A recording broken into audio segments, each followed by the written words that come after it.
అపోస్తుల కార్యాలు 10వ అధ్యాయం అండి. అపోస్తుల కార్యాలు 10వ అధ్యాయము మొదటి నుంచి. ఇటలీ పటాలమనబడిన పటాలములో శతాధిపతి అయిన కొర్నేలి అని భక్తిపరుడొకడు కైసరయాలో ఉండెను. అతడు తన ఇంటి వారందరితో కూడా దేవుని యందు భయభక్తులు గలవాడై ఉండి ప్రజలకు బహుధర్మము చేయుచు ఎల్లప్పుడూ దేవునికి ప్రార్థన చేయువాడు. పగలు ఇంచుమించు 3 గంటల వేళ దేవుని దూత అతని యొద్దకు వచ్చి, కొర్నేలి అని పిలుచుట దర్శనమందు తేటగా అతనికి కనబడిను. అతడు దూత వైపు తేరి చూచి భయపడి, ప్రభువా ఏమని అడిగాను. అందుకు దూత, నీ ప్రార్థనలను నీ ధర్మకార్యములను దేవుని సన్నిధికి జ్ఞాపకార్థముగా చేరినవి. ఆమేన్. యేసు ప్రభా మీకన్నా వందనాలు స్వామి. నాయనా తండ్రి, ఇన్ని రోజులు ప్రభా ఈ 27వ రోజు ప్రయాణం దాకా తీసుకొచ్చింది దేవా, మీకు స్తోత్రములయ్యా. 26 రోజులు దేవా, ప్రతిరోజు మా ఆత్మకు ఆహారం అందించావు కాబట్టి మీకు స్తోత్రములు నాయన. ఈ రోజు కూడా తండ్రి మా ఆత్మకు ప్రభా, మా శరీరానికి ఎటువంటి ఆహారం కావాలో మీరే దయచేయండి స్వామి. మా మంచి బోధకుడా, మా మంచి రబ్బీ, మా ప్రధాన యాజకుడైన దేవా, ఈనాడు మా అందరితో మాట్లాడండి. ఎవరిని విడిచిపెట్టవద్దయ్యా ప్రభా.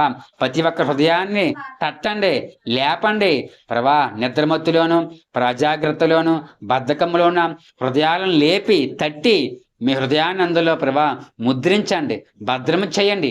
హృదయం అనే పలక మీద వ్రాయండి అయ్యా ప్రభా. మీ వాక్యం లేకపోతే మా ఆత్మీయ జీవితము ప్రభా చల్లారిపోతుంది, నిద్రపోతుంది. ఆనాడు బుద్ధి లేని కన్యకులు నిద్రపోయారు ప్రభా. వారి దగ్గర నూనెంత అయిపోయింది. అలాగే మా జీవితము కూడా, మా ఆత్మీయ జీవితం కూడా అయిపోతుంది. కాబట్టి దయించి మా అందరి మీద దయించి మాతో మాట్లాడి మమ్మల్ని బలపరచమని, మీ సిలువ యొక్క తేజస్సుని మా మీద కుమ్మరించమని, వాక్యమయ్యన్న పెండ్లు కుమ్మరగానైనా అలాగే రాని బట్టలు త్వరగా తీసుకురమని యేసుక్రీస్తు వారి పరిశుద్ధ నామమున పరమ తండ్రి ఆమేన్. అందరికి మరొకసారి మరి నా తండ్రి. సరే, ఈరోజు మన పాఠం పేరు ఏమిటంటే కొర్నేలి. ఎవరండి? కొర్నేలి. మీకు ఈయన కోసం తెలిసే ఉంటుందే. కొర్నేలి ఈయన ఎవరు అంటే యూదుడు కాదండి, రోమీయుడు. ఎవరో? రోమీయుడు అనగా అన్యుడు. యూదులంటే దేవుని ప్రజలు, రోమీయులు అంటే అన్యజనులండి. కానీ ఇక్కడ విచిత్రమైన మాట ఉందండి. ఇక్కడ ఏమిటని అంటే, ఇతడు ఎవరంట? శతాధిపతి, 100 మందికి అధిపతి. ఎవరో? ఈ కొర్నేలి అండి. ఈయన ఎవరో? రోమీయుడు, అన్యుడు. కానీ ఇతడి గురించి దేవుడి వాక్యం ఏమి చెబుతుందంటే, కొర్నేలి అని భక్తి పరుడొకడు కైసరయాలో ఉండెను. అతడు తన ఇంటి వారందరితో కూడా దేవుడి యందు భయభక్తులు గలవాడయుండి ప్రజలకు బహు ధర్మము చేయుచు ఎల్లప్పుడూ దేవునికి ప్రార్థన చేయువాడు. చూడండి, ఈయన ఎవరంటండి? భక్తిపరుడు అంట. అసలు అన్యుడు. ఆనాడండి యూదులు తప్ప అన్యులు ఎవరో కూడా దేవాలయానికి వెళ్ళకూడదు అండి. కనీసం యూదులు అన్యులింటికి కూడా వెళ్ళరండి. వాళ్ళతో భోజనం కూడా చేయరు, వాళ్ళ పక్కన కూడా కూర్చోరండి. అటువంటి నిబంధనలు ఉన్నాయి పాత నిబంధనలోనే. ఎందుకు అంటే దేవుడే పెట్టాడు ఆ నిబంధన అండి. మీరు మీలో నుంచి రక్షకుడు రావాలి కాబట్టి మీరు ప్రత్యేకంగా ఉండండి, వారితో జాగ్రత్తగా ఉండండి, వారిని వివాహం చేసుకోవద్దు అని కొన్ని నియమాలు పెట్టాడండి. ఎందుకు పెట్టాడు అంటే అన్యులంటే దేవుడికి ఇష్టం లేదా? ఇష్టం లేక కాదండి. మీరు ప్రత్యేకంగా ఉండండి, మీలో నుంచి నేను రావాలి, నా కుమారుడు రావాలి కాబట్టి మీరు ప్రత్యేకంగా ఉండండి అని చెప్పాడండి. ఎంత ప్రత్యేకంగా ఉండమని నియమాలు ఆజ్ఞలు ఇచ్చినా కానీ వాళ్ళు ఏమైపోయారండి? వాళ్ళతో కలిసిమెలిసి ఉండిపోయారు, విగ్రహారాధనకు వెళ్ళిపోయారండి. దేవుడు వద్దన్నా సరే అంతమంది చేశారు వాళ్ళు. అదే దేవుడు వాళ్ళతో కలిసి ఉండే జీవించండి, వివాహాలు చేసుకుని చెప్పుంటే ఇంకెంత అలా అయిపోదురో కదండి.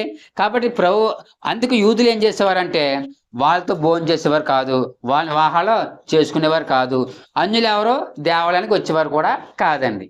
అటువంటి టైంలోనండి యూదులు కూడా లోకంలో కలిసిపోతున్న సమయంలో, యూదులే లోకరక్షకుని సిలువే చంపేసిన ఆ దినాల్లోనండి అందరూ ఆచార భక్తులకు వెళ్ళిపోయిన రోజుల్లో, ఆనాడు ఇంకా యూదులు ఏం చేశారండి? దేవుని మన ప్రజలే ఆచారం వెళ్ళిపోయారండి. వారి విశ్రాంతిని పాటించిన, కానుకలు ఇచ్చిన, ప్రార్థన చేసిన నామ మాత్రంలోకి వెళ్ళిపోయారు, ఆచారంలోకి వెళ్ళిపోయారు.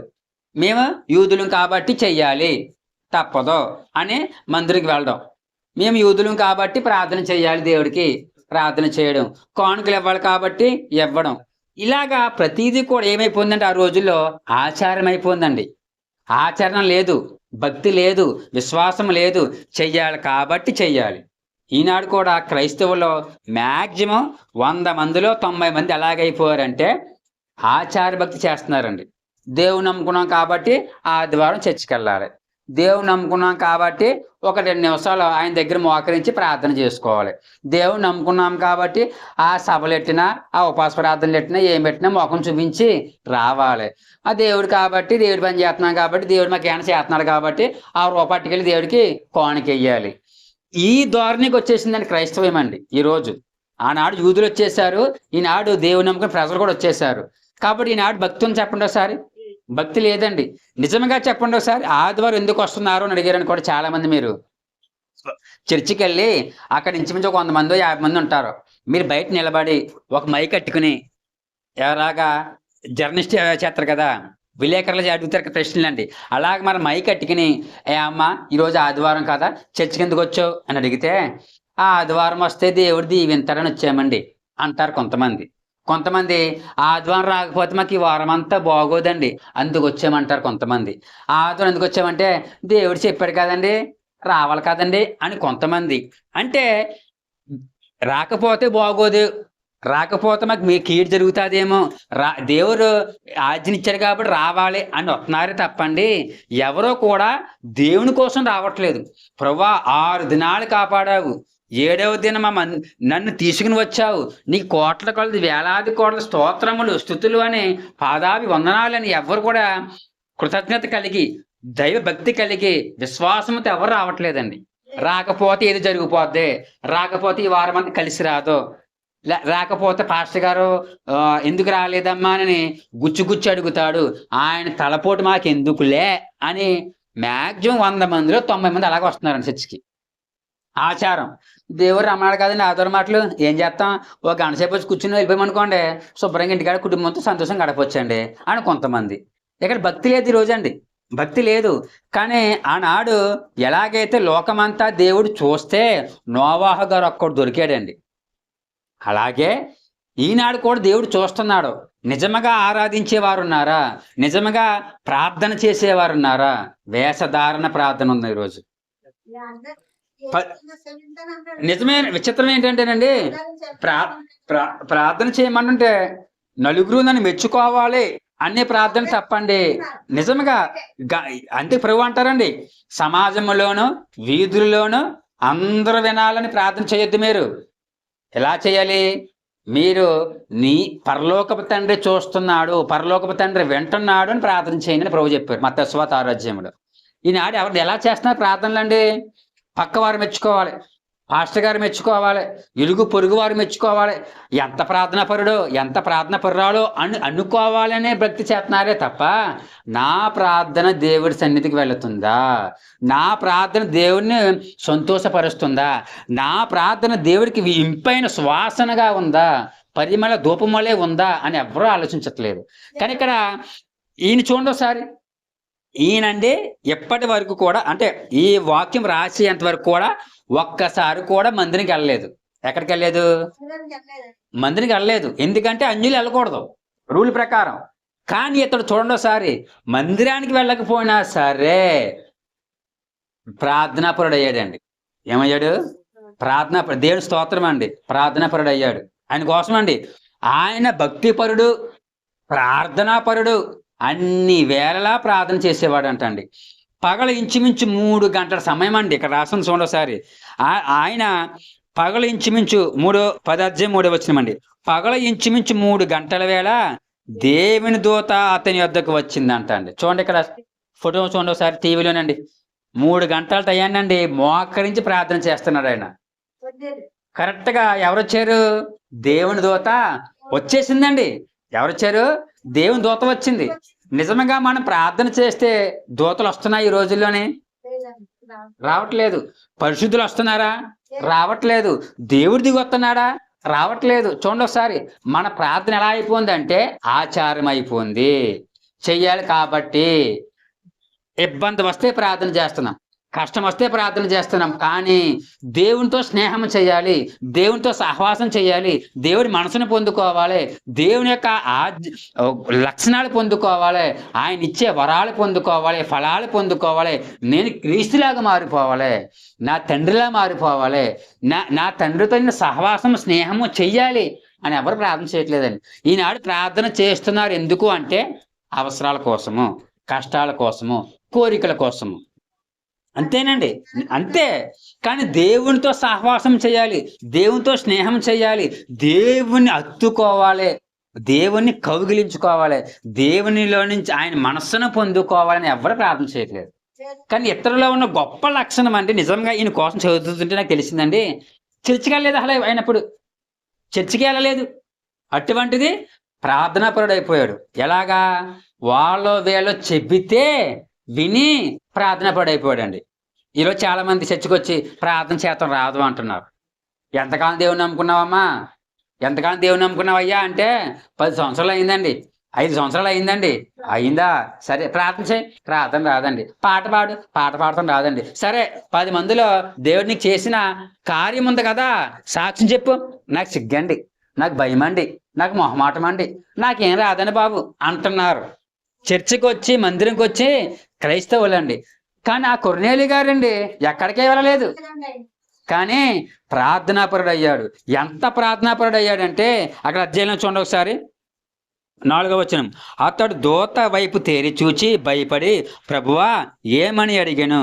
అందుకు దూత, నీ ప్రార్థనలను నీ ధర్మ కార్యములను దేవుని సన్నిధికి జ్ఞాపకార్థముగా చేరినవి. చూడండి, దీనికి ఎంతో స్తోత్రం అండి. ఈ అన్యుడండి చేసిన ప్రార్థన దైవ సన్నిధికి వెళ్ళిందంటండి. నిజంగా చూడండి, క్రైస్తవులు అనబడిన వారు ప్రార్థన చేస్తుంటే, అందుకే దేవదాస్ గారు అన్నారండి, కొంతమంది చేసే ప్రార్థనలు ఈ స్లాప్ దాకా వెళ్ళి ఎగిరి ఆగిపోతాయంట, మరికొంతమంది ప్రార్థనలో చెట్టు అంత ఎత్తిగిరి ఆగిపోతాయంట, మరికొంతమంది ప్రార్థనలో ఆకాశము దాకా వెళ్ళి ఆగిపోతాయంటండి, మరికొంతమంది ప్రార్థనలు దేవుని పాదాల దగ్గరికి వెళతాయంటండి. మరి మీరు చేసే ప్రార్థనలు ఎక్కడికి వెళుతున్నాయి అబ్బాయి అడిగారంటండి దేవదాసయ్య గారు. నిజంగా ఆలోచిస్తే మనము చేస్తున్న ప్రార్థనలు ఎక్కడి దాకా వెళ్తున్నాయి? స్లాపు దాకా వెళ్తున్నాయా? చెట్టు అంతా ఎత్తేలేగా ఆగుతున్నాయా? ఆకాశం దాకా వెళ్ళి ఆగుతున్నాయా? పరలోకంలో ఉన్న దేవుడి సింహాసనం దగ్గరికి వెళ్ళి ఆగుతున్నాయా? ఆలోచించుకోవాలి. కానీ ఈ అన్యుడు కొర్నేలి చేసిన ప్రార్థన దేవుడి మందిరం దగ్గరికి వెళ్ళిపోయింది అంటండి. ఆయన ధర్మ కార్యాలు చేసేవాడు అంటండి, అంటే దాన ధర్మాలు చేసేవాడు అంట. చూడండి, భక్తిపరుడు 1, ప్రార్థనాపరుడు 3, ధర్మ కార్యాలు చేసే ధర్మాత్ముడు. అందుకే ఇతను చేసే ప్రార్థనలు కానీ ఇతడు చేసే దాన ధర్మాలు కానీ ఎక్కడికి వెళ్ళిపోయాయి? పరలోక రాజ్యానికి వెళ్ళిపోయాయండి. ఆ పరలోక రాజ్యం వెళ్ళిపోయి దేవుణ్ణి కదిపాయండి. వెంటనే దేవుడు దూతను పంపేశాడు. అంతే. మనము చేసే ప్రార్థనలు ఎక్కడ చెప్పండి ఒకసారి.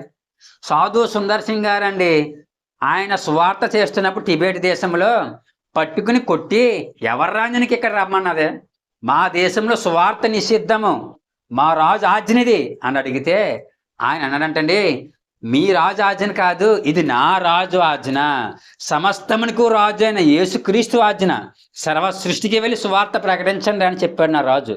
వచ్చామని ప్రకటిస్తున్నానంటే వాళ్ళు పట్టుకుని కొట్టి నీళ్లు లేని బావిలో పడేశారంటండి.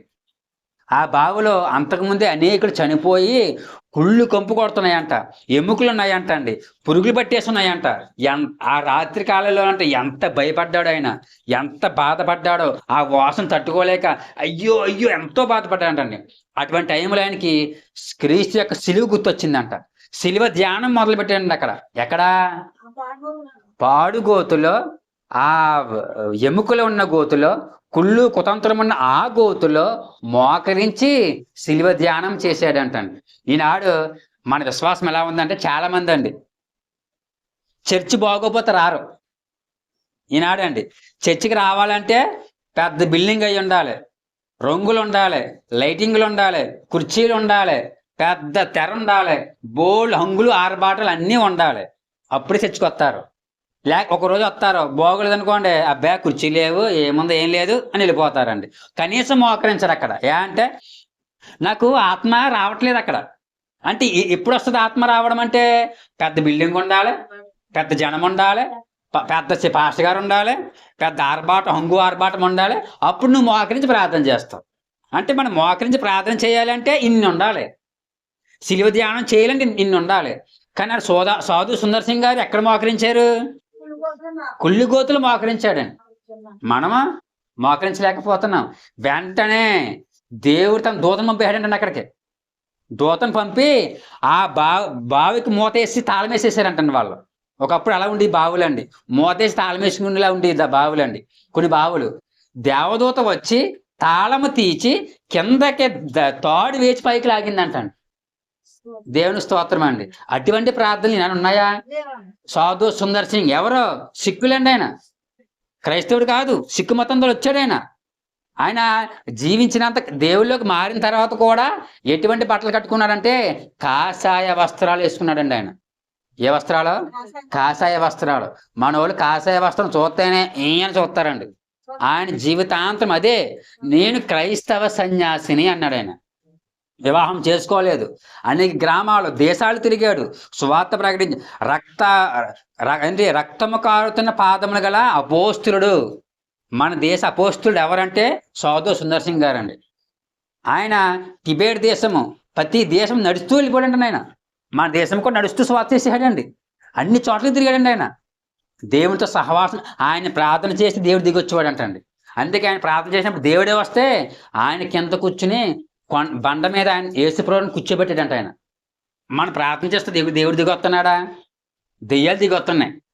దెయ్యాలు దిగొచ్చి చేయి, ఇలాగే చేయాలి, నువ్వు ప్రార్థన ఇలాగే చేయి, ప్రభా నన్ను ఇలాగంటారా, ఏదో చేసే సైతాన్ మన పక్కన కూర్చుని నిజమే ఈ ప్రార్థన చేయండి. దెయ్యాలు దిగొస్తున్నాయి మన ప్రార్థనకండి. ఎవరు దిగి రావట్లేదు? దేవుడు దిగి రావట్లేదండి. ఆ ప్రార్థనలు ఏమైపోయినాయి? కొరిమనుగా అయిపోయినాయండి. సుఖాస్తులు ఎక్కువైపోయారు. అందుకే అంత్య దినాల్లో సుఖానుభావులు ఎక్కువైపోతారో తిమోతి నా కుమారుడా. చనిపోతూ రాస్తున్నాడు అండి ఎవరో? పౌలు గారు. చిట్ట చివరి పత్రిక, చిట్ట చివరి ఉత్తరము, చిట్ట చివరి మాటలు పౌలు గారు తిమోతికి, తన కుమారుడికి, అనగా విశ్వాసములో కుమారుడికి అండి, తన కనిన కుమారుడికి, అంటే విశ్వాసములో అంటే తన స్వార్థ విని మారు మనసు పొందిన తన శిష్యుడికి రాస్తున్నాడండి. సుఖానుభవులు ఎక్కువైపోతారు కడవరి దినాల్లో, జాగ్రత్త తిమోతి. అలా అయిపోతావేమో. సుఖాన్ని ప్రేమించొద్దు, కష్టపడు, చెమటోడ్చు, ప్రయాసపడు, గద్దించు, బుద్ధి చెప్పు, చదువుట యందు నువ్వు హెచ్చరించడం యందు మానవద్దు అని గద్దించి చెప్పాడండి. కానీ నాడు ఏమైపోయింది? క్రైస్తవం అండి సుఖానుభవం అయిపోయింది. కుర్చీలు లేకపోతే రావట్లేదు. ఇప్పుడు పెద్ద వయసు వాళ్ళు, మీలాంటి వయసు వాళ్ళు ఉన్నారు అన్న అంటే కూర్చుంటే తప్పులేదు, వయసు రీత్యా తప్పదు. యవనస్తులండి నాడు అన్ని బాగున్న వాళ్ళు చర్చిలోకి వచ్చి ఆడ కూర్చుంటున్నారు, పైన కూర్చుంటున్నారు. దేవుడి ముందు కుర్చీలో కూర్చోవడమా? ఒక్కసారి లెక్కండి. ఒకసారి మనం ఒక ఎమ్మెల్యే ముందు, ఎంపీ ముందు, సీఎం ముందు వెళ్ళి కూర్చోగలమా? లేచి నిలబడతాం. అంతెందుకు మన ఊర్లో డబ్బున్న ఇంటికి వెళ్ళి మనం కూర్చోగలమా? లేచి నిలబడతాం. కూర్చోన్నా సరే లేదని బాబు అంటాం. మరి దేవాది దేవుడి సన్నిధిలో ఎలా కూర్చుంటున్నాం మనం? అది ఆలోచించట్లేదని యవనస్తులు. ఏంది? భయం లేదు. దేవుని సన్నిధి అనే ఒక జ్ఞానము మెలకువ లేదండి. చర్చికి వస్తున్నాం, ఎవరి కోసం వస్తున్నాం? ఆ పాస్టర్ కోసం వస్తున్నాము, లేకపోతే మా ఇబ్బందుల కోసం వస్తున్నాము. దేవుడి కోసం రావట్లేదండి. భయం లేదు, భక్తి లేదు. అందుకే నాడు ఏమైపోయింది? సుఖానుభవం ఎక్కువైపోయింది. ముగింపు ప్రార్థన అన్నంటనే కనీసం లేచి నిలబడతలేదండి. గౌరవం లేదు. ఇప్పుడు మీ పెద్ద వయసు వాళ్ళు నిలబడలేకపోతున్నారు, కూర్చున్నారు, దేవుడు అంగీకరించారు. ఆయనకి అంతా తెలుసు కాబట్టి. యవ్వనస్తులు, నడి వయసు వాళ్ళు కూడా ముగింపు ప్రార్థన అన్నంటనే మోకరించలేకపోతున్నారు. కనీసం లేచి నిలబడతలేదండి. కనీసం కళ్ళు కూడా మూయట్లేదు. దేవుడు ఎక్కడ కనబడతారు చెప్పండి ఒకసారి? కళ్ళు పట్టుమని 10 నిమిషాలు ముగింపు ప్రార్థన 10 సార్లు కళ్ళు తెరుతున్నారండి. మరి దేవుడు ఎక్కడ ప్రత్యక్షం అవుతాడు చెప్పండి? మన ప్రార్థన ఇంకెక్కడికి వెళ్తాయి? పరలోక రాజ్యానికి చెప్పండి. ఇక్కడే ఆగిపోతున్నాయి. అందుకే చర్చికి వెళ్తున్నాము, ప్రార్థన చేస్తున్నామా, ప్రార్థన దేవుడు ఆలకించట్లేదు, మా పనులు అవ్వట్లేదు. న్యాయం ఉందా? మన ప్రార్థనలు న్యాయం ఉందా? మన ప్రార్థనలో శక్తి ఉందా? మన ప్రార్థనలో ఆత్మ ఉందా? శక్తి లేదు, ఆత్మ లేదు, ఏమీ లేదండి. అంతా నాటకమే. కొళ్ళు కూడా ముయ్యట్లేదు, మనసానికి ఇవ్వట్లేదు. ఇందాక చదువుకున్నాం సామెతల గ్రంథం 23వ అధ్యాయంలోనండి. నా కుమారుడా నీ హృదయాన్ని నాకు ఇవ్వి అని అడుగుతున్నాడు దేవుడు. మన సన్నిధికి వచ్చి మన హృదయం మన దగ్గరే పెట్టుకుని సెల్ ఫోన్లో పెట్టి పక్క కూర్చున్న వారి దగ్గర పెట్టి ఆ పక్కకి ఈ పక్కకి పెట్టి ఏమిస్తున్నాం దేవుడికి? ఏమి ఇవ్వట్లేదు, హృదయం ఇవ్వట్లేదు. అందుకే నాడు ఏమో అవ్వట్లేదు, ప్రార్థనలకు దేవుడి సన్నిధికి వెళ్ళట్లేదు. సరే, ఇక్కడ కొర్నేలి గారి యొక్క ప్రార్థన ఎక్కడికి వెళ్ళిందంటే దేవుడి సన్నిధికి వెళ్ళిపోయిందండి. అన్యుడండి ఆయన, ఏ గ్రంథాలు చదవలేదు ఆయన, స్వార్థ విన్నాడు అంతే. సాధు సుందర్ సింగ్ గారండి అనేక దేశాలు తిరుగుతున్నప్పుడు ఆయన కూడా కొంతమంది క్రైస్తవులు కనపడ్డారంట. ఏ క్రైస్తవులు అనుకున్నారో? చర్చికి వెళ్ళని క్రైస్తవులు. అంటే చాలా మందికి అండి ఈ ఊర్లో కూడా నాకు చాలా మంది కనిపించారు. వాళ్ళు చర్చికి రారు, కానీ దేవుడు అంటే అమోఘమైన విశ్వాసం అని. అటువంటి విశ్వాసము క్రైస్తవులు కూడా ఉండదు. అందుకే ప్రభు అంటారు, ఒక స్త్రీని చూసి ఇటువంటి విశ్వాసము నేను యూదుల్లో కూడా చూడలేదు అని అడుగుతాడండి. అబ్రహాము కుమారుడితోనే అంటాడండి ఒక అతను చూసి, ఇంత విశ్వాసం నేను ఎక్కడా కనుగొనలేదు, మా ప్రజల్లో కూడా కనుగొనలేదు అంటాడండి. అంటే క్రైస్తవులో కూడా లేని విశ్వాసం నాడు కొంతమంది అన్య జనుల్లో ఉందండి. సాధు సుందర్ సింగ్ గారు వెళ్ళిన 10 చోట ఆయన పుస్తకంలో రాస్తారండి. ఎవరంటే బయటికి రాని క్రైస్తవులు. అరిమత యోసేపు బయటికి రాలేదండి, కానీ దేవుడు అంటే విశ్వాసము. నికోదేము బయటికి రాలేదండి, కానీ దేవుడు అంటే అపారమైన భక్తి అండి. చాలా మంది కూడా చర్చికి రాకపోయినా సరే అపారమైన విశ్వాసం ఉంటుంది. ఎవరి మీద? దేవుడి మీద. దేవుడి వాళ్ళని కనబడతారండి, వాళ్ళకి మాట్లాడతారు వాళ్ళతోనండి. మనకే కనపడడం కానీ ఎందుకు? మనకు భయం లేదు, భక్తి లేదు, గర్వము. మేము ఎవరు అనుకున్నా దేవుడిని నమ్ముకున్న బిడ్డలు. ఏం గర్వము, ఏ అతిశయము, ఇదంతా పనిచేయదండి. దేవుడికి కావాల్సిన హృదయం కావాలి, భయం కావాలి, భక్తి కావాలి, వినయం కావాలి, విధేయత కావాలి అండి. మా ఊరిలో మా పాస్టర్ గారు రాకముందు, అక్కడ స్వస్థాలు కట్టకముందు అన్యులు కనిపించాడు దేవుడు అండి. ఆ స్థలంలో పెద్ద వెలుగైన కాగితం వచ్చి పడిందంటండి. ఎవరు కనిపించాడు? దేవుడు కనిపించాడు. దేవుడు కనబడతాడు. ఎందుకంటే భక్తి వాళ్ళ దగ్గర ఉండిపోయింది. మన దగ్గర భక్తి లేదండి. భక్తి పరులం అనుకున్నా అనే ఒక భ్రమ అంతే. నీవు జీవిస్తున్నావు అనుకుంటున్నావు, కానీ నీవు మృతుడవే అన్నారు ప్రభు అండి. జీవం లేదండి, సమృద్ధి జీవం లేదు. ఏదో చూడండి, తల చిత కొట్టేసిన పాము తోకదుతా ఉంటుంది, అంటే ప్రాణం కొన ఊపురుతూ ఉంటున్నట్టు క్రైస్తవుల్లో విశ్వాసం అలా ఉందండి. ప్రార్థన జీవితం అలా కొన ఊపురుతో ఉంది. ఏదో కదులుదామా మెదులుదామా అన్నట్టు ఉంది తప్ప ఏమి లేదు, సమృద్ధి జీవం లేదండి. సమృద్ధి బలము లేదు, విశ్వాసం లేదు, విధేయత లేదు, వాక్యానుసారంగా జీవించడం కూడా లేదు. కానీ కొర్నేలి గారిలో ఉన్న విశ్వాసం నిజంగా ఆ చదువుతున్నప్పుడు అండి, ఎక్కడ అన్యుడండి, దేవుడి పరలోక రాజ్యంలో దేవుణ్ణి కదిపేశాడు ఆయన ప్రార్థనతో. ఆయన దాన ధర్మాలతో పరలోక రాజ్యాన్ని దేవుణ్ణి కదిపాడండి ఆయన. నిజంగా భక్తి అంత గొప్ప భక్తి చెప్పండి ఒకసారి. అందుకే దేవుడే దిగొచ్చేశాడు ఆయన దగ్గరికి. కొర్నేలి పైగా ఎన్ని గంటలకు ప్రార్థన? మధ్యాహ్నం 3 గంటలకు ప్రార్థన. మనం 3 గంటలకు ఏం చేస్తాం? మంచం ఎక్కి నిద్రపోతాం. ఏంటండి, మంచం ఎక్కి నిద్రపోతాం. కానీ అన్యుడు ఏనాడు మందిరికి వెళ్ళనే ఆ శతాధిపతి, పైగా లేనోడు కాదండి, బీదవాడు కాదు, అయ్యో లేనోడు ఏ అవసరాల కోసం ప్రార్థన చేస్తానేమో అనుకోకుండా లేదండి. 100 మందికి అధిపతి, శతాధిపతి కొర్నేలి 3 గంటల వేళ ప్రార్థన చేస్తున్నారంటండి. ఆయన 3 గంటల వేళ ప్రార్థన చేస్తుంటే దేవుడే దిగి వచ్చాడండి. ఆయన దేవుని దూత వచ్చేసింది. కొర్నేలి, నీ ప్రార్థనలు, నీవు చేసే దాన ధర్మ కార్యాలు దేవుని సన్నిధికి వచ్చేసాయి. చూడండి ఎంత గొప్ప భక్తుడు. కాబట్టి కొర్నేలి గారిలో ఉన్న లక్షణాలండి. దేవుని దృష్టిలో కొర్నేలి ఎవరో, దేవుని దృష్టిలో కొర్నేలి ఎవరు అంటే దేవుడి దృష్టిలో అన్యుడు కాదండి. ఆనాడు యూదుల దృష్టిలో అన్యుడు, కానీ దేవుడి దృష్టిలో కొర్నేలి ఎవరంటే భక్తిపరుడు. 10వ అధ్యాయము 2వ వచనము, భయభక్తులు గలవాడు అంటే పేదల పట్ల ఉదార స్వభావి, ప్రార్థనాపరుడు, దేవుని చేత అంగీకరించబడినవాడు, దేవుని దూతకు విధేయత చూపినవాడు, దేవుడు పవిత్రపరచిన వ్యక్తి. ఎవరో? కొర్నేలి అండి. 10వ అధ్యాయంలో ఇవన్నీ ఉంటాయండి చదివితే. కాబట్టి నిజం చెప్పుకోవాలంటే ఆయన రోమీయుడు. ఆయన దేవుని నమ్మాల్సిన పని లేదండి ఆయనకి అసలు. ఎందుకంటే రోమీలు పూజించే దేవతలు చూడండి ఒకసారి. జూపిటర్, రోమీలకి దేవతలండి. జూపిటర్ ఆకాశానికి రాజు, దేవతలకు రాజు అని వాళ్ళు కొలుస్తారండి. అలాగే రెండోది జూనో, అనగా జూపిటర్ యొక్క భార్య. ఎవరో జూపిటర్ చెప్పుకున్నాం కదండి, ఆకాశానికి రాజు, దేవతకు రాజు అని. అతడి భార్య ఎవరంటే జూనో. అలాగే మినర్వా అనే మొత్తం 3 దేవతను పూజించేవారంట. ఎవరండి? రోమీలండి. ఎవరో రోమీలు. ఈయన కూడా శుభ్రంగా గర్వంగా ఆయనగా పూజించుకోవచ్చండి. అలాగే సైన్యము అంటే రోమీల యొక్క సైనికులు కొంతమంది దేవతను పూజించేవారంట. ఎవరంటే మార్స్. ఎవరండి? మార్స్ యుద్ధానికి దేవుడు. మిత్రాస్ రహస్య మత దేవత. విక్టోరియా అంటే విజయానికి దేవత. సైనికులకి ఏం కావాలి? యుద్ధం కావాలి, కాబట్టి యుద్ధ దేవుని పెట్టుకున్నారు మార్స్ అనండి. తర్వాత రహస్యమాత దేవత మిత్రోస్. తర్వాత విజయం కావాలి ఇందులోనే యుద్ధాల్లో, కాబట్టి ఒక దేవతను పెట్టుకున్నారు విక్టోరియా. కాబట్టి ఇతను శతాధిపతి అనగా సైనికుడు చెప్పుకోవాలంటే. అయితే ఈ 3 దేవతల్ని పూజించాలి. లేదా రోమీడు కాబట్టి జూపిటర్, జూనో, మినర్వా అనే దేవతలను పూజించాలి. వాళ్ళకి ఏమన్నా కొద్దు ఉన్నాయి దేవతలకండి? ఏ కొద్దువా లేదు.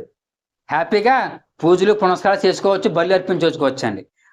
కానీ ఎంతమంది ఉన్నా కానీ వాళ్ళందరినీ కాదనుకుని వచ్చి ఎవరిని నమ్ముకుంటున్నారండి?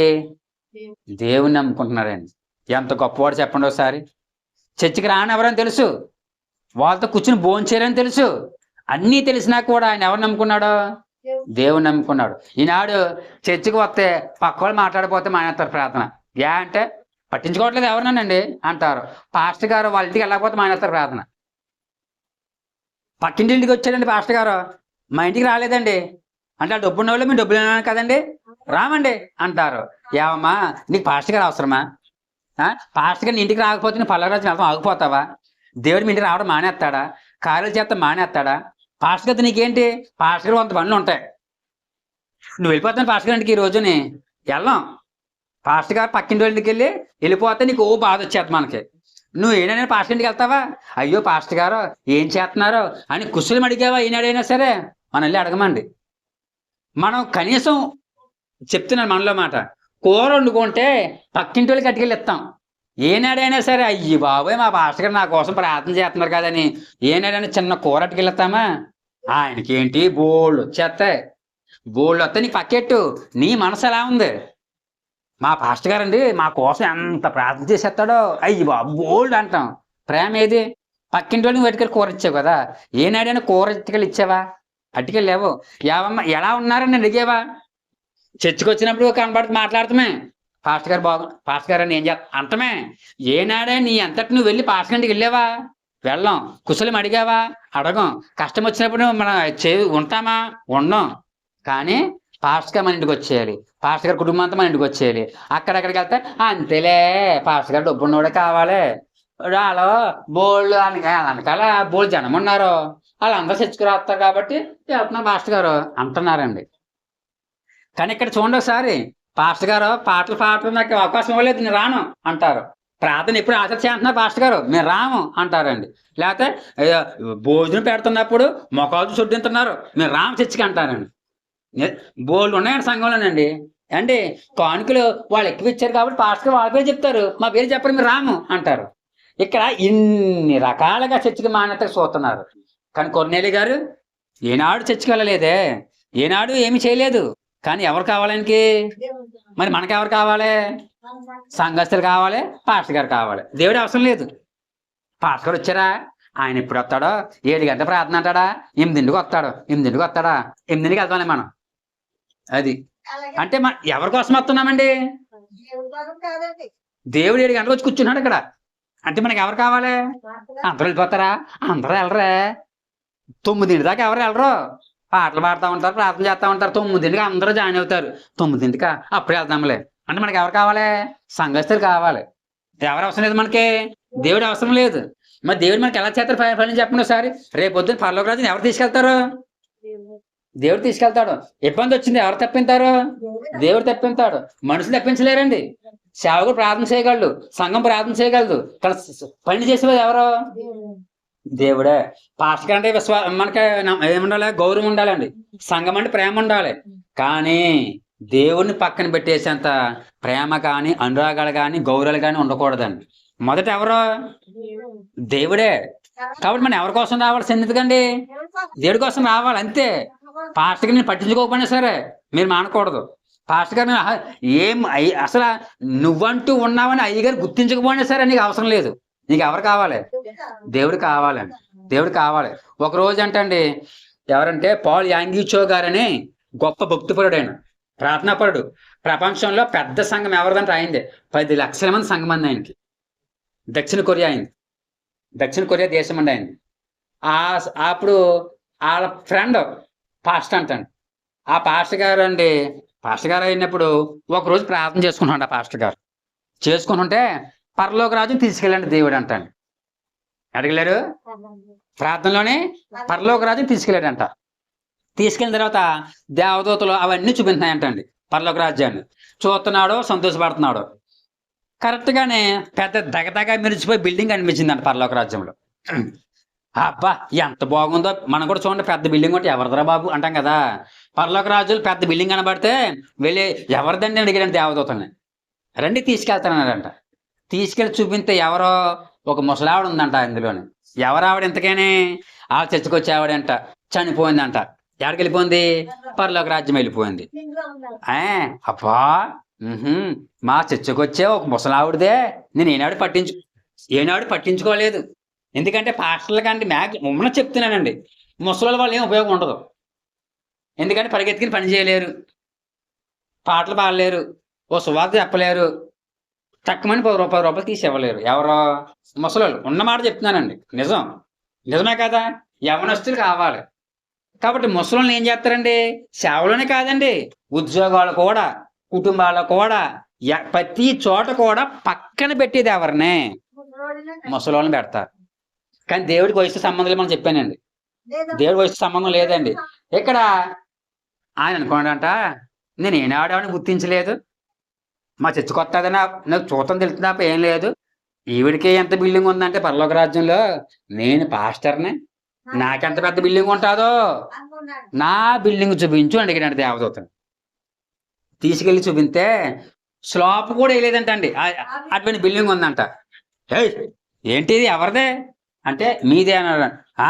చర్చికి వచ్చేదానికేమో పెద్ద బంగ్లా ఉందా, సంఘ కాపర్ని, నేను చెయ్యెత్తి ప్రార్థన చేస్తా కానీ ఆవిడకి రోజు వెళ్ళలేదు, నాకే ఇటువంటి ఉందా అని అడిగితే, అవును నిజమే, ఏనాడు నువ్వు కానీ నీ సంఘం కానీ ఆ మామను పట్టించుకోలేదు. కానీ ఆ మామ ప్రతిరోజు చర్చి తుడిచేది, చర్చి చుట్టూ తుడిచేది. ఏనాడా నువ్వు చెప్పవా? చెప్పలేదు. సంఘస్థులు ఏమన్నా పొగిడారావని? చేదత్వం ఎక్కువ, ఇది ఎక్కువ, అది ఎక్కువ అని లేనిపోని మాటలు మాట్లాడారు. కానీ ఏనాడు కూడా పాస్టర్ గారు పట్టించుకోవట్లేదు, సంఘం పట్టించుకోవట్లేదు అని ఏనాడు ఆగిపోలేదు. నాకు దేవుడు కావాలి, దేవుడి మందిరం తుడుతున్నాను నేను, దేవుడి ఇంటిని శుభ్రం చేస్తున్నాను నేను, దేవుడి కోసం వెళ్తున్నాను నేను అనుకుని వెళ్ళింది ఆవిడ. కాబట్టి ఆవిడ చేసిన పరిచర్య మెటీరియల్ రూపంలో, అనగా మన భాషలో ఇనుములాగా, సిమెంట్ లాగా, ఇసుకలాగా, కంకరలాగా వెళ్ళిపోయి పెద్ద బిల్డింగ్ కట్టింది. ఎవరు చేసిన పరిచర్య? ఆవిడ చేసుకున్న పరిచర్య అండి.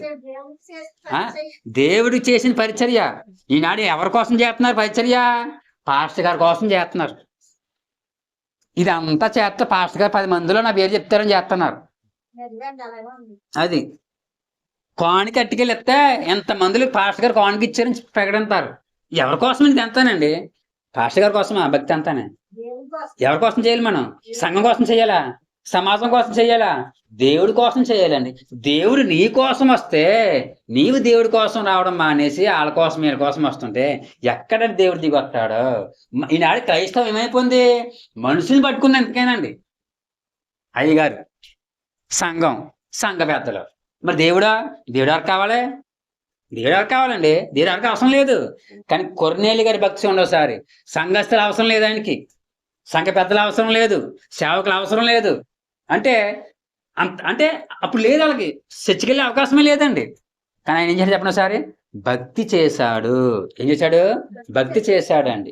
విశ్వాసాన్ని కలిగి ఉన్నాడండి ఆయన. ఆయనే కాదండి, ఆయన ఇల్లంతటి అందరూ అంటండి. అపోస్తల కార్యాలు 10వ అధ్యాయము 2వ వచనంలో, అతడు తన ఇంటి వారందరూ కూడా దేవుని యందు భయభక్తులు గలవాడై ఉండి. చూడండి ఒకసారి, ఆయనకి ఏం కొద్దువు చెప్పండి? పూజించుకుంటే ఎంతమంది దేవతలు లేరు ఆయనకి? చెప్పండి, ఉంది కదా. పైగా ఆయన గ్రామం కూడా మహా అద్భుతమైన గ్రామం అండి. ఆ గ్రామం గొప్పతనం కూడా మనం చూసుకుంటేనండి, చూడండి, కైసరియా పట్టణస్థులు వెళ్తున్నాం. ఆ పట్టణానికంటే అండి ఓడరే ఉందంట. ఏముంది? ఓడలరే ఉందంట. ఆ రోజు ఓడలరే ఉండమంటే మహా పెద్ద గొప్ప అద్భుతం అండి. తర్వాత పెద్ద థియేటర్ ఉందంట అండి. ఏముంది? థియేటర్. ఏ రోజు రాజు నియమించారంట, కట్టిరంట ఆ పట్టణాన్ని అండి. అలాగే పురావస్తు ప్రదేశాలు కూడా అక్కడ ఉన్నాయంట అండి. ఆ ఊరు గొప్పదే. వారు పూజించే దేవతలు గొప్ప వాళ్ళు వాళ్ళ దృష్టిలో. ఇవన్నిటినీ కాదనుకుని ఆయన ఎక్కడికి వచ్చాడు? దేవుడి దగ్గరికి వచ్చాడండి. కాబట్టి దేవుడు ఆయన దగ్గర దిగి వచ్చేసాడు. యాకోబు పత్రికలో ఉంటది, దేవుని దగ్గరికి రండి అప్పుడు ఆయన మీ దగ్గరికి వచ్చును. యాకోబు 4:7 ఉంటదండి. దేవుడి దగ్గర రండి అప్పుడు ఆయన మీ దగ్గరికి వస్తాడని ఉందండి. కాబట్టి కొర్నేలి గారు చేసిన గొప్ప పని ఏంటంటే ప్రార్థనాపరుడు. ఆయన ప్రార్థన దేవుని దించింది. ఆయన ప్రార్థన పరలోకానికి వెళ్ళింది. ఆయన సన్నిధి పరుడు. ఎవరండి? సన్నిధి పరుడు. కనిపెట్టాడండి ఆయన. ఏం చేశాడు? కనిపెట్టాడు. అన్ని వేళలా కూడా ప్రార్థన పడండి ఆయన. వాక్యం చెబుతుందండి. ఎలా సాధ్యమండి? పనులు చేసుకోలేదా అంటే పనులు చేసుకుంటూ కూడా ప్రార్థన చేశాడు మనసులోని. దేవదాసే అన్నారు, నిత్య సన్నిధి చెయ్యాలి అన్నారంటండి. అది ఎలా కుదురుతుందండి? మాకు మేము వంటలు చేసుకోవాలి, పనులు చేసుకోవాలి, పిల్లలు పెంచుకోవాలి కదంటే, అమ్మా బట్టలు ఉతుక్కుంటూ కూడా సన్నిధి చేయొచ్చు, వంట చేసుకుంటూ కూడా సన్నిధి చేయొచ్చు, నీ ఉద్యోగం చేసుకుంటూ కూడా దేవుని నామస్మరణ చేయొచ్చు, నిత్యము సన్నిధి చేయాలి. ఈయన ఎవరో అక్కడ రాసిన చూడండి ఒకసారి. 2వ వచనము, ప్రజలకు బహు ధర్మము చేయొచ్చు, ఎల్లప్పుడూ దేవునికి ప్రార్థన చేయవాడు. మనమండి ఈనాడు ప్రార్థన అంటే ఆదివారం అంతే, ప్రార్థన అంటే శుక్రవారం, ప్రార్థన అంటే ఏ సభలో, ఏ మీటింగ్లో, ఏ ఉపవాస ప్రార్థన అంతే ప్రార్థన అంటే. లేకపోతే ఇంటికాడ కాసేపు ఒక అరగంట సేపు, పావుగంట సేపు ప్రార్థన. కానీ ఈయన అంటండి ఎల్లప్పుడూ ప్రార్థన పడ్డంట. అందుకే ఖాళీ దొరికితే ఏం చేశారైనా? మోకరించాడు. మనమైతే మంచం ఎక్కుతాం, మనమైతే టీవీ ఆన్ చేస్తాం, మనమైతే సెల్ ఫోన్ ఆన్ చేస్తాం, మనం అంటే పక్కింటికి వెళ్ళి ముసలమ్మ చోట్లో పెడతాము. కానీ ఆయన ఏం చేశాడండి? చూడండి, ఒక అన్యుడి యొక్క భక్తి చూడండి ఒకసారి ఎంత గొప్పగా ఉందో. అటువంటి వాళ్ళే పరలోక రాజ్యం వెళ్తారండి. అటువంటి వారు దేవుడు కోరుకుంటారండి. అటువంటి వారిని దేవుడు రాకడికి సిద్ధపడి చేస్తారండి. అందుకే పరలోక ఆయన దేవుడే దిగొచ్చాడండి ఆయన కోసం. మరి మన ప్రార్థన దేవుని దింపుతున్నాయా? చూడండి ఒక్కసారి, చూడండి ఒకసారి ఆ ఫోటో చూడండి ఒకసారి. కొర్నేలి గారు ప్రార్థన చేస్తున్నప్పుడు దేవుని దూత దిగొచ్చింది కదండి. దూత దిగొచ్చినప్పుడు ఇంటి నిండా ఏం నిండిపోయింది? మహిమ వెలుగు నిండిపోయాయి. మనము ప్రార్థన చేస్తే మన ఇంటి వెలుగుతో నిండుతుందా? చెప్పండి ఒకసారి. మన ప్రార్థన పరలోక మహిమని దింపాలండి. మన ప్రార్థన పరలోక పరిశుద్ధులను దింపాలండి. మన ప్రార్థన దేవాది దేవుణ్ణి దింపాలి. సహవాసం చేయాలని పరిశుద్ధులు వచ్చి అంత పరిశుద్ధంగా మనం జీవించాలి. అంత ప్రార్థన మనం చెయ్యాలండి. ఎక్కడ అవుతుందండి? వాళ్ళ ప్రార్థనా పరులు, భక్తి పరులు కాబట్టి అవుతుందండి అంటారు చాలామంది. అందుకే పౌలు గారు రాస్తారు ఏమనంటే, ఏలియా మన వంటి స్వభావం కలిగిన వాడే. ఏలియా గారు గొప్ప ప్రార్థనా పరుడు అండి, గొప్ప ప్రవక్త. పరలోకాన్ని నుంచి అగ్ని కురిపించేశాడు ఏకంగానే. నిజమైన దేవుడు ఎవడో? బయలా యెహోవా, తేల్చేద్దాం రండి అన్నాడండి. ప్రజలందరూ చూస్తూ ఉండగా ఆకాశం నుంచి అగ్ని కురిపించేశాడు. ఎవరో? ఏలియా. అందరూ అంటారు ఏలియా గారు అయితే ప్రార్థనా పరుడు అండి, భక్తి పరుడు అండి, మనకి ఎక్కడ కుదురుతుందండి, మన మామూలు మానవ జీవులమండి అని అంటారు చాలా మంది. అందుకే దేవుడి వాక్యని వ్రాయించాడు ఏమని? ఏలియా మన వంటి స్వభావం కలిగిన వాడే. మనము దించగలమండి ఎవరినే? అగ్నిని. ఎప్పుడు? మనము నిక్కర్చిగా ఉన్నప్పుడు, మనం యథార్థంగా ఉన్నప్పుడు, మనం ప్రార్థనను గట్టిగా సలిపినప్పుడు అండి. కాబట్టి ముందు మన ఇంట్లో మహిమను దింపాలి. ఇంటిలో ఉన్న భూతాలు దెయ్యాలు అవన్నీ పారిపోవాలండి. ఏం చేయాలి? పారిపోవాలి. ఇంటిలోనండి లైట్ ఎట్టామనుకోండి చీకటి ఏమైపోద్ది? పారిపోతుంది. అలాగే మనము మోకరించాము అంటే దేవుడి మహిమ దిగిపోవాలి. అప్పుడు ఇంటిలో ఉన్న కష్టాలు పారిపోవాలి, వ్యాధులు పారిపోవాలి, ఇబ్బందులు పారిపోవాలి. మన ఇంటి యొక్క వెలుగు చుట్టుపక్కల వారందరికీ కనిపించాలండి. ఏం చేయాలి? కనిపించాలి. మన మహిమ అండి అందరిని ఆకర్షించాలి. యోసేపు గారు ఉన్నారు, పోతీఫర్ కొనుక్కున్నాడు పనోడి కింద. కొనుక్కున్న తర్వాత అతను ఏం చేశాడంటే గమనించాడండి. యోసేపు గారి యొక్క ప్రార్థనా జీవితం చూసి, అబ్బా ఇతగాడు ఈ కుర్రోడు అడుగు పెట్టిన తర్వాత నా ఈ కుటుంబం ఏమైపోతుంది? వర్ధిల్లిపోతుంది. ఎవరు గమనించాడు? అన్యుడు పోతీఫర్ గమనించాడు. మనము ప్రార్థన నిలబడుతున్నప్పుడు, మన భక్తి చేస్తున్నప్పుడు అన్యులు గమనించాలండి, పక్కింటిలు గమనించాలి. అయ్య బాబోయ్ ఎంత ప్రార్థనా పరులు, ఎంత గొప్ప వాళ్ళు, వీళ్ళ దేవుడు ఎంత గొప్పవాడు అని గమనిస్తున్నారు. దేవుడు నమ్ముకుని అవ్వా బూతులు మాట్లాడతారు, అవ్వా తాగుతారు, అవ్వా వాళ్ళ కోసం వీళ్ళ కోసం చెబుతారు ముచ్చట్లు. దేవుడు నమ్ముకున్నారు అసలు గమనిస్తున్నారు. ఏమని గమనిస్తున్నారు? వీళ్ళ నిజమైన క్రైస్తవులు కాదు, నిజమైన దేవుని బిడ్డలు కాదు అని గమనిస్తున్నారు. కానీ ఆనాడు యోసేపు యొక్క ప్రవర్తన పోతీఫర్ని ఏం చేసింది? నిలబెట్టేసింది. కుటుంబం వర్ధిల్లు చేసిందండి ఏకంగానే. మరి ఇప్పుడు యోసేపు గారి ప్రార్థన చేత యోసేపు గారి కుటుంబం వర్ధిల్లాలి మన భాషలో. కానీ పక్కిల్లు అంటే తన నివసించిన ఇల్లుని వర్ధిల్లిపోయింది. ఈనాడు మన ఇల్లు వర్ధిల్లట్లేదని కారణం ఏంటి? మనలో లేదండి, దైవశక్తి లేదండి, దైవ ఆత్మ లేదండి. ఎందుకంటే అంతా ఆచారము, అంతా అశ్రద్ధ, అంతా బద్ధకము, అంతా సోమరితనము. సోమరి చేమల యొద్దకు వెళ్ళి బుద్ధి తెచ్చుకో అన్నాడు సామెత గ్రంథం ప్రభు రాయించారండి. కాబట్టి కొర్నేలి ఎవరంటే గొప్ప భక్తిపరుడు.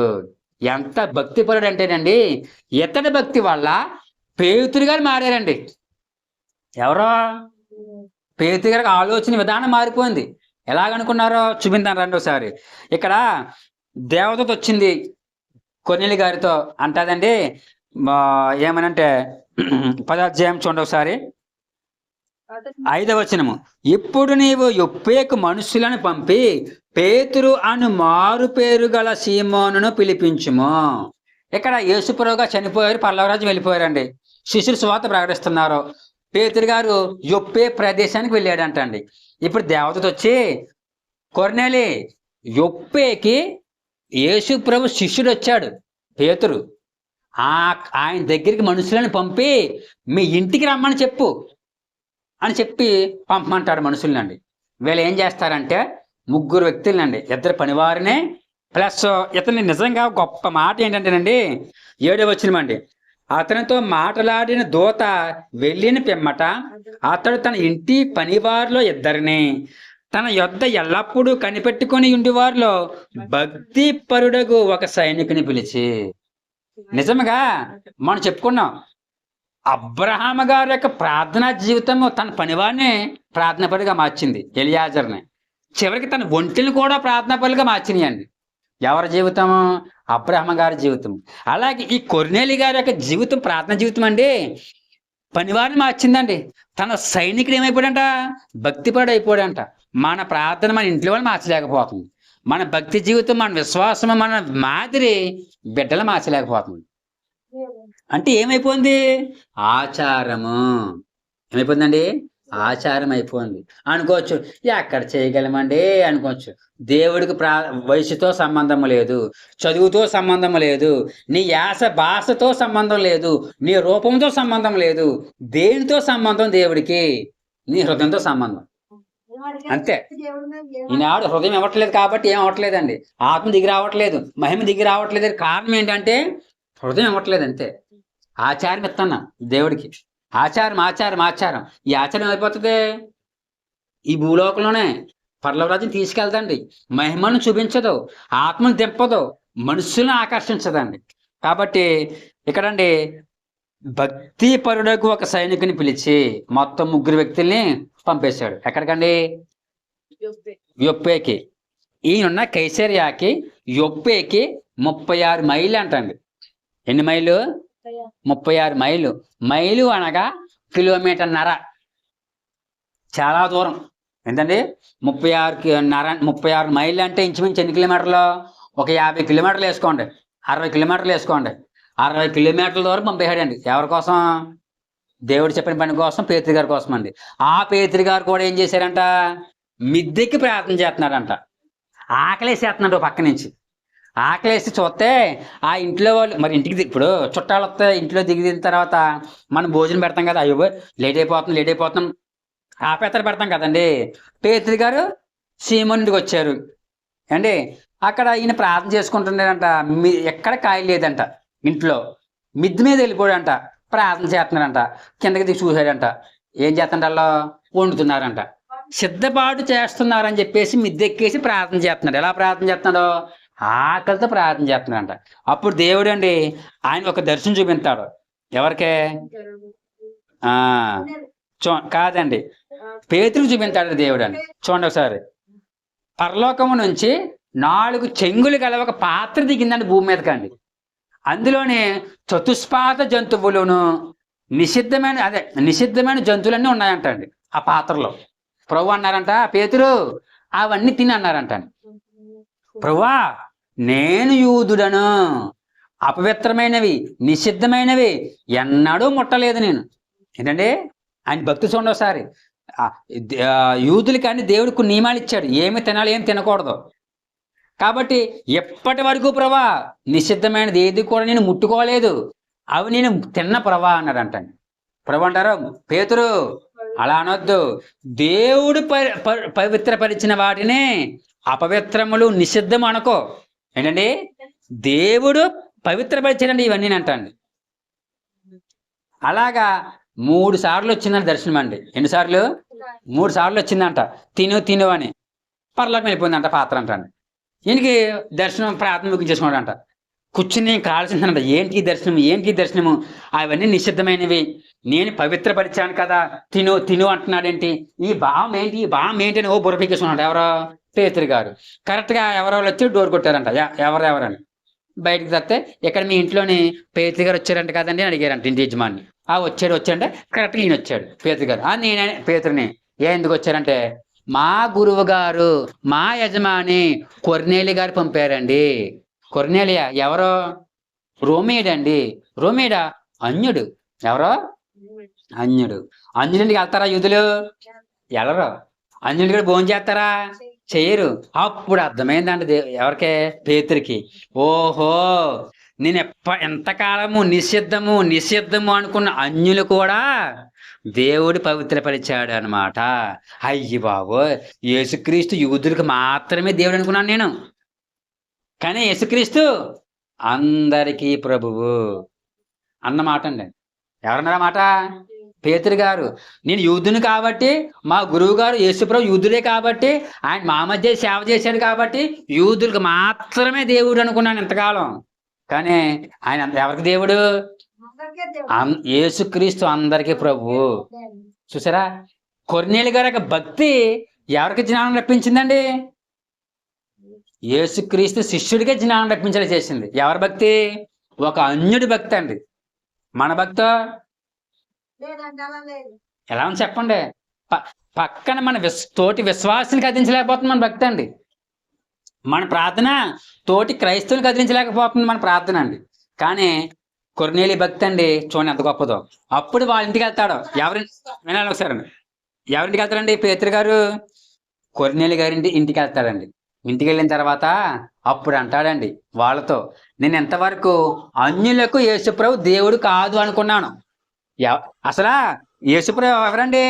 స్వయాన పేతురు గారి గురువు. 3.5 సంవత్సరాలు కలిసిమెలిసి జీవించిన వారండి. అటువంటి వాడు నిజం తెలుసుకోలేకపోయాడు. ఎందుకు? కులము అనే కళ్ళగంతలు కట్టేసుకున్నాడు పేతురు గారండి. మా యేసుక్రీస్తు ప్రభు కేవలం యూదులకు మాత్రమే దేవుడు అనుకున్నాడు, అంతేనండి. కానీ దేవుడు ఎప్పుడైతే కళ్ళగంతలు తీసేశాడో, నిషిద్ధ దేవుడు పవిత్రం చేసినవి నీవు అపవిత్రం అనకూడదు అన్నాడు. అంటే అన్యులకు కూడా దేవుడు యేసు ప్రభువే, ఆయన లోకరక్షకుడు, సమస్తమును సృష్టించిన సృష్టికర్త అని తెలుసుకున్నాడండి. దేవుడు ఆయన యొక్క కులము అనే ఏం తీసేశాడు? కళ్ళజోడు కళ్ళగంతలో తీసేశాడు. ఆయన ఇంటికి వెళ్తాడు, ఇంటికి వెళ్ళి సువార్త ప్రకటిస్తాడండి. సువార్త ప్రకటించిన తర్వాత ఆయన సువార్త ప్రకటిస్తూ ఉంటే పరిశుద్ధాత్మ దిగిపోద్దంటండి. ఎవరి మీదకే? కొర్నేలి మీదకే, ఇంటి వారి మీదకే, బంధువుల మీదకే. ఇక్కడ పంపాడు కదండి, ముగ్గురు పంపాడు కదా తీసుకురమ్మని. వెంటనే ఏం చేశాడంటే చుట్టాలని, బంధువులు అందరిని పిలిచేశాడంట. ఎవరో? కొర్నేలి గారు. ఎందుకని? దేవుని శిష్యుడు, ప్రభు శిష్యుడు వస్తాడో, దేవుడి మాటలు చెబుతాడు, నేను నా ఇంటి వారే కాదు మొత్తం అందరూ వినాలి అని చుట్టాలని, బంధువుల్ని, ఇరుగు పొరుగు అందరికీ ఎక్కేసాడంట. పేతురు గారు వచ్చారు, బోధ వినిపించాడు. వెంటనే దేవుడి ఆత్మ వీళ్ళ మీదకి వచ్చేసింది అంట. ఎవరి మీదకి వచ్చింది? అన్యుల మీదకి వస్తే ఈయన ఆశ్చర్యపోయాడంట. ఎవరో? పేతురు గారు. పేతురు గారితో పాటు యొప్పే నుంచి మరి కొంతమంది వస్తారండి. వాళ్ళు ఆశ్చర్యపోయారంట. ఏంటి ఏంటి ఏంటి ఏంటి అన్యుల మీదకి పరిశుద్ధాత్మ వచ్చిందా? అన్యుల పరిశుద్ధాత్మ వచ్చిందా? ఇప్పటి వరకు యూదుల మీదకి వస్తుంది అనుకున్నాము, అన్యులకు వచ్చేసిందా? అయ్యి బాబోయ్ అనుకుంటే పేతురు అంటారండి, ఏమంటాయన, బాప్తిస్మము ఇవ్వకుండా అడ్డగించడానికి ఏదైనా హేతు ఉందా? ఇప్పుడు చెప్పండి. అన్యులకు కూడా బాప్తిస్మం దేవుడే అనుగ్రహించాడు ఆత్మను. ఏ ఆత్మను? పరిశుద్ధాత్మను. ఇప్పుడు ఎవడైనా ఆటంకపరచగలడా? ఎవడో ఆటంకపరచలేని ఇంట్లో వాళ్ళందరికీ ఏమి ఇచ్చాడండి? బాప్తిస్మం ఇచ్చేసాడు, ఇచ్చాడండి. చూడండి ఒకసారి, చూడండి. అంటే నిజంగా అన్యుల మీదకి ఏం కురిసిందండి? ఆత్మ కురిసింది. మరి దేవుణ్ణి నమ్ముకున్నాం కదా, బాప్తిస్మం తీసుకున్నాం కదా, చర్చికి మానకుండా వస్తున్నాం కదా, మన మీద కురుతుందా? మరి అన్యుల మీద కురిసి, అన్యులు దేవుడి ప్రజలు కాదు, వాళ్ళు అన్యులు, వాళ్ళ మీద కురిసింది కాదండి. ఎందుకు కురిసింది? వాళ్ళ హృదయమో దేవుడికి ఇచ్చేశారు. కాబట్టి యేసుక్రీస్తు అందరికీ ప్రభు అండి. వాళ్ళు ఏ మతస్థులని కాదు, ఏ కులస్థులని కాదు, ఏ ప్రాంతం వారని కాదు, ఏ దేశస్థులని కాదు, మనుషులందరూ దేవుడు కలగజేసిన బిడ్డలే. ఇది తెలుసుకోవాలండి, తెలుసుకోవాలి. కాబట్టి వేరేగా చూడకూడదు ప్రజలండి, వేరేగా చూడకూడదు. ఇక కొర్నేలి గారి భక్తి ఎంత గొప్పదంటే ఎంత చెప్పుకున్నా తక్కువే. దేవుని దించిందా? పరలోక రాజ్యానికి వెళ్ళిపోయిందా ప్రార్థన? అంటే పరిశుద్ధాత్మ కుమ్మరించబడిపోయిందా వాళ్ళ మీద?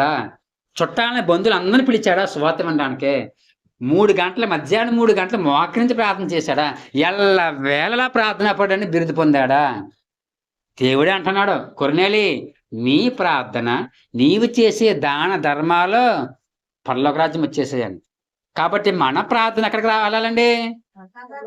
వెళ్ళాలండి, వెళ్ళాలి, ఖచ్చితంగా వెళ్ళాలంతే. వెళ్తాదా లేదండి ప్రశ్న ఉండకూడదు. దగ్గర నుంచి ఈ రోజు నుంచి ఏమవ్వాలండి? వెళ్ళిపోవాలి. అనుమానం ఉండకూడదు, అవిశ్వాసం ఉండకూడదు. నా దేవుడు తీసుకెళ్తాడు. ఒక రోజు ప్రభు దగ్గరికి ఒక అతను వచ్చి, బాబా నా కొడుకు ఒంట్లో బాగలేదు నాయన, బాగు చేయి బాబు అని అడుగుతాడండి. ప్రభు అంటారు, నమ్ముటని వలనైతే నమ్మువానికి సమస్తము సాధ్యమే అంటాడు. ఆయన అంటాడండి, ప్రభువా ఆ నమ్మకం మీద నువ్వే ఇవ్వు ప్రభా అంటాడండి. ఏంటండి? ఆ నమ్మకం మీద నువ్వే ఇవ్వు ప్రభా అంటాడు. మనం అది అడగాలండి. ప్రభా నా ప్రార్థన పరలోక రాజ్యం వెళ్ళాలి, నా ప్రార్థనకి దేవుడి మహిమ మా ఇంట్లోకి కురవాలి, మా ఇల్లు మారాలి, మా ఇంట్లో చీకటంతా పోవాలి. ఆ ప్రార్థన నువ్వేవు ప్రభా, ఆ ఆత్మ నువ్వేవు ప్రభా, ఆ విశ్వాసం నువ్వేవు ప్రభా. నేను అవిశ్వాసిని, అల్ప విశ్వాసం నాలుగు ఉండిపోతుంది. అత్తమాను ఏమొచ్చేస్తుంది? అవిశ్వాసం వచ్చేస్తుంది. దయచేసి ఆ విశ్వాసం నువ్వే ఇచ్చే ప్రభా. ఎలా ఉందంటేనండి ఆయన ప్రార్థన, నీ తల మీద ఏదో ఉందంటే నువ్వే తీసే అన్నట్టు ఉంది ఆయనది. నిజమే. ఆయన ఏమంటున్నాడు? నమ్ముట నీ వలన అయితే సాధ్యమే అంటుంటే ఆ విశ్వాసం మీద నువ్వే ఇచ్చే అంటున్నాడండి ఆయన. మనం ఏం చేయాలండి? ప్రభా ఏం చేస్తావో తెలియదు, పరలోక రాజ్యానికి తీసుకెళ్ళిపో, మా ప్రార్థన తీసుకెళ్ళిపో. నువ్వు మేము ప్రార్థన చేస్తే పరిశుద్ధులు రావాలి, దేవదూతలు రావాలి, భక్తులు దిగి రావాలి, నీవు దిగి రావాలి మా ఇంట్లోకి అని అడగాలండి. ఏమండి? కాబట్టి అండి మన కొర్నేలి గారి ద్వారా మనం నేర్చుకోవాల్సింది ఏమిటంటే, ఏనాడు చర్చకెళ్ళలేదు ఆయన, ఏనాడు వాక్యం చదువుకోలేదు ఆయన, కానీ వీళ్ళు చెప్పిన స్వార్థ విని మారు మనసు పొంది ప్రార్థనాపరుడు అయిపోయాడండి. ఆయనే కాదు, ఇంటిల్ల పాది ప్రార్థనాపరులు అయిపోయాడు. అందుకే ఆత్మ దిగొచ్చింది ఎవరి మీదకే? వాళ్ళందరి మీదకే. మనము కూడా ప్రార్థనాపరులు అవ్వాలి. మేము బాప్తీసం తీసుకోలేదు కాదు. చాలా మంది ఉన్న పెద్ద మూఢనమ్మకం ఏంటంటే, మా చుట్టాల బంధువులు అంటున్నారండి, ఏమనంటే బాప్తీసం తీసుకున్న వాళ్ళు మాత్రమేనంట పూజలు చేయకూడదంట. అంటే చాలా మంది బాప్తీసం తీసుకోరు, చర్చకు వచ్చేస్తారు. వాళ్ళు పలహారం తినేచ్చంట, ఎక్కడికి వెళ్ళిపోవచ్చంట, సినిమాలకి శకాలు తిరిగేచ్చంట. ఒక రోజు అన్నారండి, సినిమాకి వెళ్ళకూడదు కదంటే, మేము ఇంకా బాప్తీసం తీసుకోవాలి కదా, వెళ్ళిపోవచ్చు అంటున్నారండి. అంటే వాళ్ళ ఉద్దేశం ఏంటి? బాప్తీసం తీసుకునే వాళ్ళు మాత్రమే ఇవన్నీ చేయాలి, మిగిలిన చేయొచ్చు అనమాట.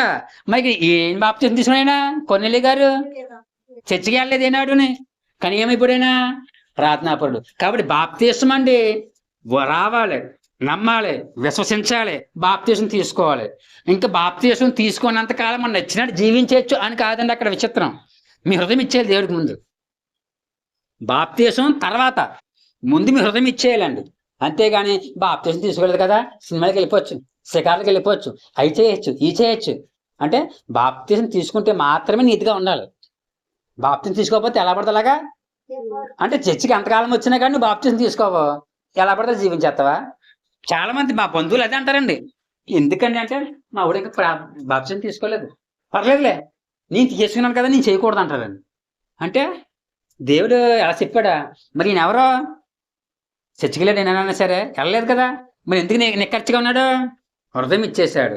హృదయం ఇచ్చిన వెంటనే దేవుడు హృదయంలోకి వచ్చేసాడు, ఇంట్లోకి వచ్చేసాడు.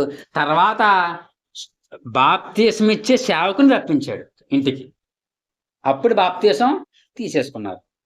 కాబట్టి గుర్తుపెట్టుకోండి, కొర్నేలి అంటే బలము అని అర్థం అంటాను, శక్తి అని అర్థం అంట. నిజంగా బలవంతుడు ఆయన, నిజంగా శక్తివంతుడు. ఒక అన్యుడండి చెప్పుకోవాలంటే. ఈనాడు క్రైస్తవులని చెప్పుకుంటున్న వారు ఏం చేయలేకపోతున్నారు? దేవుణ్ణి దింపలేకపోతున్నారు. కాబట్టి దయచేసి మనం ఏం చేయాలి? దేవుణ్ణి దింపాలి, దేవుని ఆత్మను దింపాలి, దేవుడి పరలోక మహిమను దింపాలి, పరిశుద్ధులను దేవదూతలను దింపాలి. మన భక్తి అందరినీ ఆకర్షించాలి. మన ప్రార్థన పరలోక రాజ్యానికి వెళ్ళిపోవాలి. మన ప్రార్థన ఈ పెట్టలేం గ్రామ ప్రజలందరినీ ఏం చేయాలి? మార్చాలి. మన భక్తి మార్చాలి, మన విశ్వాసం మార్చాలి, మన మాట తీరు మార్చాలి వాళ్ళని. అటువంటి భాగ్యం దేవుడు దయచేయను గాక. ఆమేన్. యేసు ప్రభువా, ఎంతవరకు మాతో మాట్లాడిన దేవా ప్రభా, కొర్నేలి గారి వంటి జీవితము, అటువంటి ప్రార్థనా జీవితము, అటువంటి విశ్వాసము, అటువంటి భక్తి, అటువంటి దాన గుణములు దేవా మాకు, మా కుటుంబ సభ్యులకు, మా సంఘానికి, ఈ గ్రామ ప్రజలందరికీ దయచేయమని ప్రభా, మా అందరం రాకడి సిద్ధపరచమని ప్రభా, మా ప్రార్థనతో పాటు మేము కూడా పరలోక రాజ్యం రావాలి దేవా. అటువంటి భాగ్యం మాకు దయచేయమని యేసుక్రీస్తు వారి పరిశుద్ధ నామమున పరమ తండ్రి. ఆమేన్. అందరికీ మరొకసారి మరణా తండ్రి